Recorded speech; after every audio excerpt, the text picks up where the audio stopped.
गलीज़ तरीन खाना। मेरा एक फौतगी वाले घर जाना हुआ। क्या देखता हूँ कि एक लड़का बहुत ही ज्यादा रो रहा है।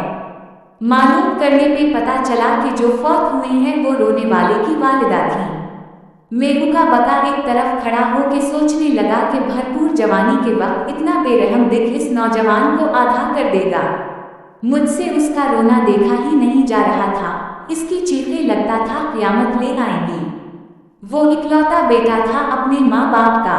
अचानक एक भाई साहब आगे आते हैं। वो इससे खाने का मेन्यू पूछते हैं। मैं हैरान हो जाता हूँ कि इस हालत में वो खाना कैसे खा सकता है। इससे तो सही से बोला भी नहीं जा रहा।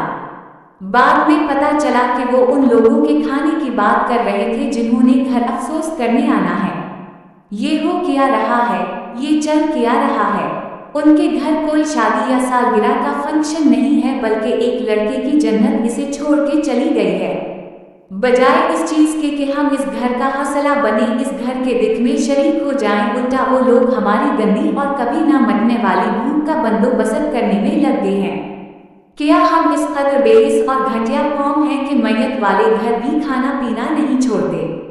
और फिर जनाजे के बाद घनावना खेल शुरू हुआ, एक ऐसा खेल जिसे देख के किसी गैरतमंद को मौत आ जाए मगर हमें नहीं आती।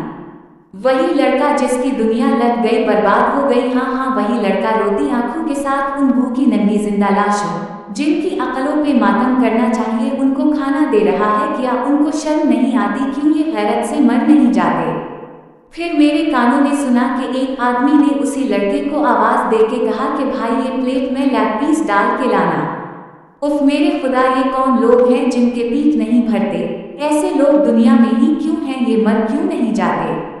शर्म नहीं आती उसी से लेग पीस मांगते जिसकी माँ मर गई है। बजाय इसके कि तुम्हारा हाथ इसके कंधे पे हो और हौसला दे रहा हो, तुम्हारा हाथ लेग पीस को पड़ रहा है। किसी दाना आदमी का कौल याद आ गया कि सबसे गलीज़ तरीन खाना वो है जो हम मैयत वाले घर से खाते हैं। हमें तरस या रहम नहीं आता ये देख के भी कि लोग रोते हुए खाना बांट रहे हैं। मैंने ऐसे लोग भी देखे हैं जो मैयत वाले घर से नाराज होकर चले जाते हैं कि हमें खाना नहीं दिया, हमें खाना नहीं पूछा किसी ने। यही घटिया लोग खा खा के फिर गंदी डकारें मारते हैं और उसी मैयत वाले घर हंसते भी हैं। तमीज़ तहजीब की सभी हदें इन लोगों ने पार की होती हैं। उनको किसी से कोई सरोकार नहीं है, इन्हें मतलब है तो बस लेग पीस से। मैं हाथ जोड़ता हूँ कि खुदा के लिए मैयत वाले घर का हौसला बने, उनके गम में शरीक हूँ। रोना नहीं आता तो रोने वाला मुंह बना ले।